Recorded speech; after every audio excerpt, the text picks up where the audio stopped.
Hey, welcome back to Gunther's Place. This is an update on the 2013 Volkswagen CC. So you can see I got a lot of the ancillary stuff pulled off the front end, getting ready to rip this motor out sometime in the next few days.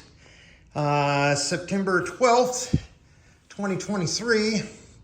And get you updated. I mean, there's some stuff that I found that, you know, just if you're not going to do it right, then don't do it at all. I pulled the Carfax on this car, and it is a two-owner car. First person bought it brand new, drove it, and I think it had about 50,000 miles on it or so, and then sold it to another young lady that was here local in Sacramento, and that lady's name actually changed, so I think there was a marriage involved, and then moved to a different address. So that person, the second owner, had the car the whole time, and then as I showed you, I had a little bit of fender damage back there, but something that popped up on the Carfax was minor front end. And it was less than, I think, $400 or something like that. So I'm looking everywhere. I don't see any dings, no smashes, nothing like that. Well, I think what happened is somebody hit a speed bump, because that transmission pan has a nice dent in it. And that oil pan has been fixed. You see that black on the corner? That is RTV sealant. So rather than weld that thing and do it right or get a new oil pan, somebody fixed it with some Permaseal gasket maker. You gotta, I mean, field repairs are one thing, but at least an oil pan, man, you can drop that in a freaking half an hour and put a new one on there. Granted, they're $300 unless you get one at the junkyard, but come on, man. Now, the worst thing about it, not so much that's just minor miscellaneous thing, but boy, look at that coolant piping. That one there, and that one there, I don't know if that's stop leak, I don't know if that's rust, but it's all in the coolant channels. Obviously, that head gasket is probably not real happy, and then the inside of that block is not a happy camper anyway. So we're going to be tearing that apart anyway, because we got to do the timing change. And I always want to, you know, make sure I do spark plugs, check those coils out, clean everything that I can, probably hot tank it at the machine shop. We'll check the pistons. If they don't look bad and there's no slop in there, probably just put it back together, but and not break down the short block. But it does have 130,000 miles on it, so it might be good to maybe do a re-ring, you know, just hone them and hone the cylinders, blast some rings on there, check the bearings, go from there. Why not do it right, correct? So, engine mount looks okay. Both of them, training mount, engine mount. Alternator is new. That sucker is probably got about, well, maybe 20,000 miles on it, if that. I mean, the coil bindings in there are still coppery shiny, and there's a sticker on it somewhere, and I think it said 17. So, and it is a Volkswagen. So lost an alternator somewhere and that AC compressor is original. So we're going to clean that one up. And what else? Oh, I did drop the oil and everything. I dropped the tranny fluid out. Well, not all of it, but most of it. And so this is a hodgepodge bucket here that's going to go to the recycling. Got a little bit of coolant, a little bit of oil, a little bit of antifreeze, some brake fluid in there. I did, before I got into ripping off the front end here, I did go ahead and do the brake pads. Because remember, we have to do a brake pad as well as disc inspection. And you can see that's angled there because, yes, they've got to be seated, but I did all four, and so got those done over the past week or so, and then just been kind of out here a little bit at a time. Now, this car versus the GT I work on actually has headlight washers. So there's a nice pipe that goes behind the grill, and I'll show you that over there, that connects right here to the pump for washing the headlights, which is kind of cool. The headlights are right there. I just got done pulling off the intake manifold. The one that, you know, where your air cleaner would sit here, go into throttle body, and then across plenum, and then down into here. So I just pulled that off. I popped out some of the spark plugs. Ooh, look at those. They got wet. That is never seize or anti-seize. It's gray, copper, whatever this stuff is. But yeah, those are some gooey stuff. Those might be the original ones. Might want to replace those with some Audi hot rod style. Let's see what else. Water pump, fuel pump, all that looks okay. With the exception on the inside, I'll see how that cleans up, check the bearings, all of that. One thing that is a little bit of a dilemma for me is I've worked on DSG transmissions, GTIs, and the Mini Coopers. Well, this is automatic. And so this little bracket that holds the shift cable has an adjustment here. As you see, this nut, and then there's like a slotted thing on the cable. I'm gonna have to mark that so I get it right back into neutral, because I don't think you do like normal adaptations on these. I could be mistaken, but I'm gonna see if I can't like mark that really, really good. Take that nut off and then see how this comes out of this little bracket. I'm not sure how that works yet. I don't know if you take the bolt out or if there's some sort of little metal thing that slides in there like on the GTI. And then I've got my wonderful dual catalytic converters with 4, yes, count them folks, 4 oxygen sensor. There is one here, there's one down there, there's one there, and there's one over here. And they all connect right there on that firewall. 4. Wow, okay. I don't know why that would be. Everything's coming out of the same head.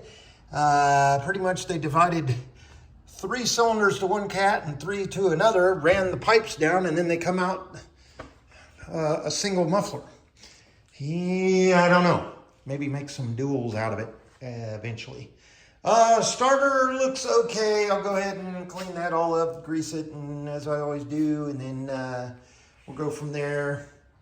Not looking to dump a lot of money in this. This is a heck of a lot nicer starting point than a lot of the stuff that's come in this little garage here of mine. But you know, I had that little red Mini Cooper I couldn't fix because the transmission was shot.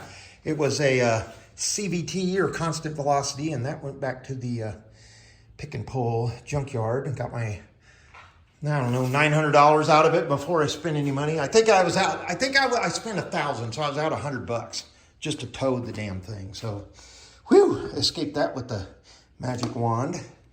All right, there is also this vacuum line stuff here. It's kind of funky. This little rubber thing, grommet, just kind of slides in there and then it pops on there. So, but I love Volkswagen connectors. These little, oh man.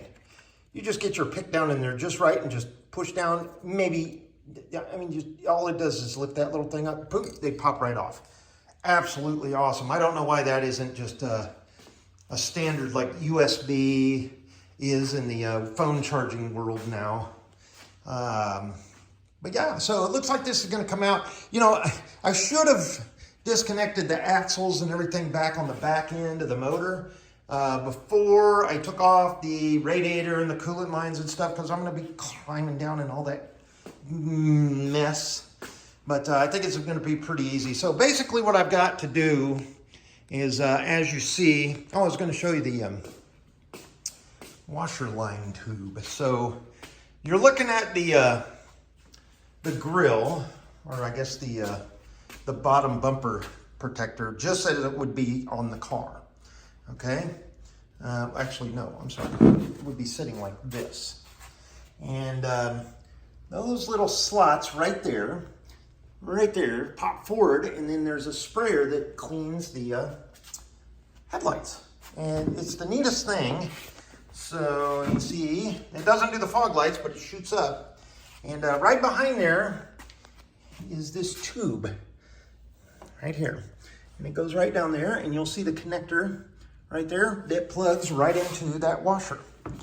Now, the neatest thing about this sub-assembly is you pull off your bumper cover, you pull off your fender well liners, you pull off your grill, and then basically your AC condenser, your radiator, your cooling fans, and the front bracket, and your radiator holder, and all of that comes off as one big piece after you disconnect some of your wiring harness.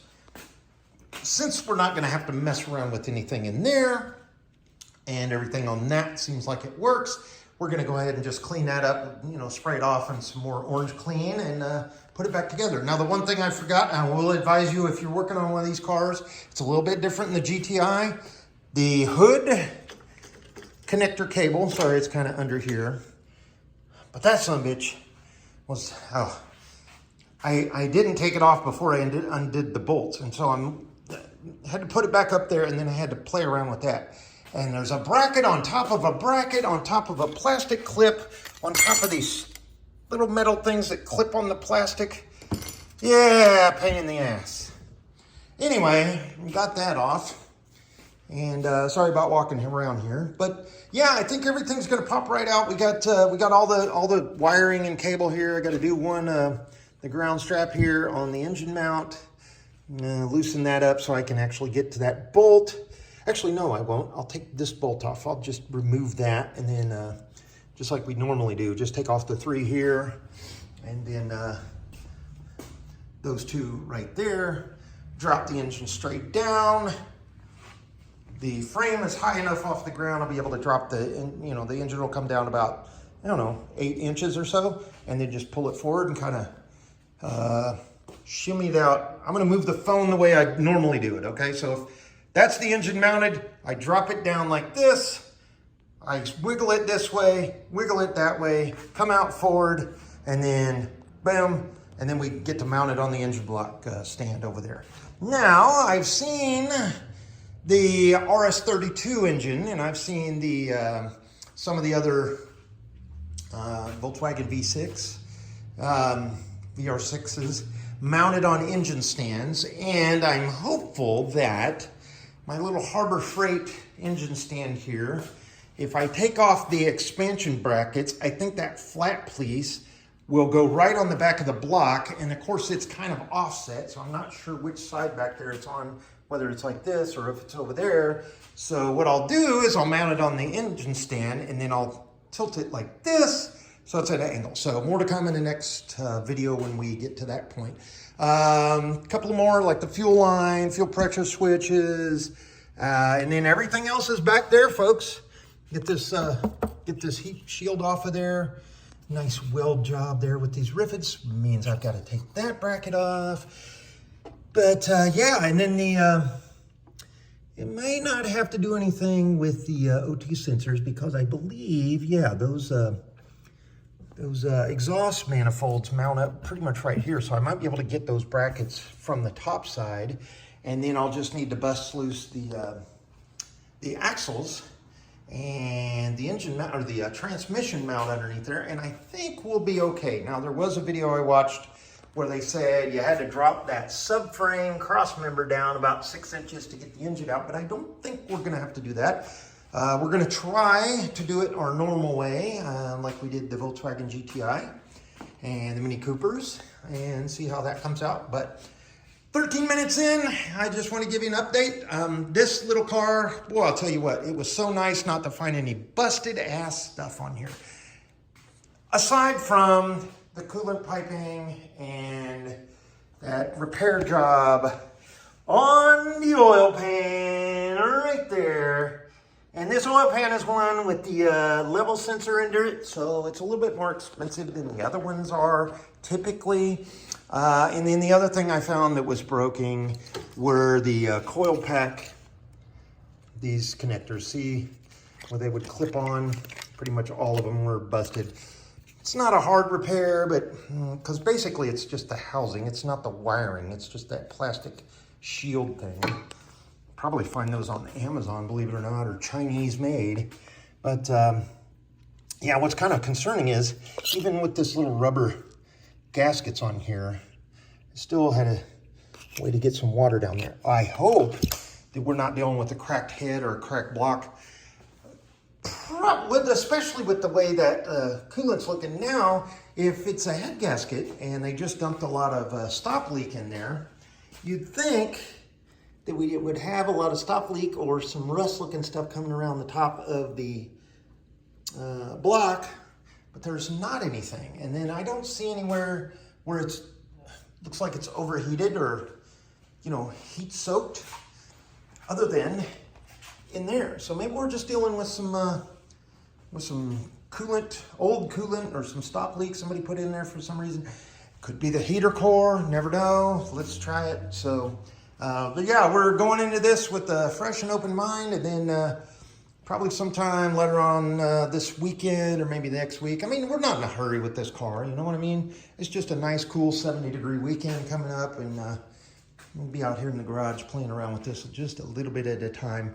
I've worked on this about 3 hours, so I did about hour and a half yesterday and an hour and a half today. So, and then I just grabbed the phone and come out and made the video. So 15 minutes in, that's where we're at. Don't worry, folks. I do recycle. I do clean up my floor. Everything's going to look nice and tidy, just like in every other video. And you'll see my garage when it is clean.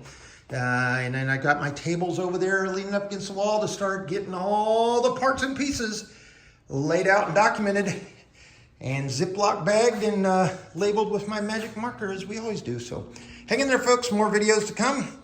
And I will update you on any kind of hassles that you might want to look forward to if you're doing this type of project. So far, piece of cake, piece of cake. Yeah, I would recommend, I guess one thing would be these pliers right here. You can get them on Amazon probably, but they are they're made to have, let me find one. These clips right here, these little hose brackets or clamps, they're made to grab those and then stay wherever you click it. And then when you're done, you can just push this and it'll release it.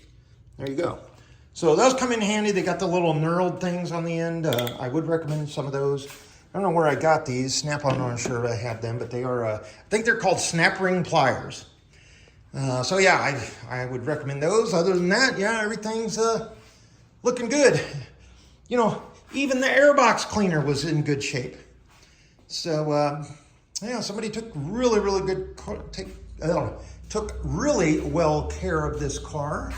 And even the brake discs, the max wear was 25 millimeters, and they are 4.9999. So anyway, more to come as I clean up everything in the shop, and we'll get back to you shortly. Take care. Bye.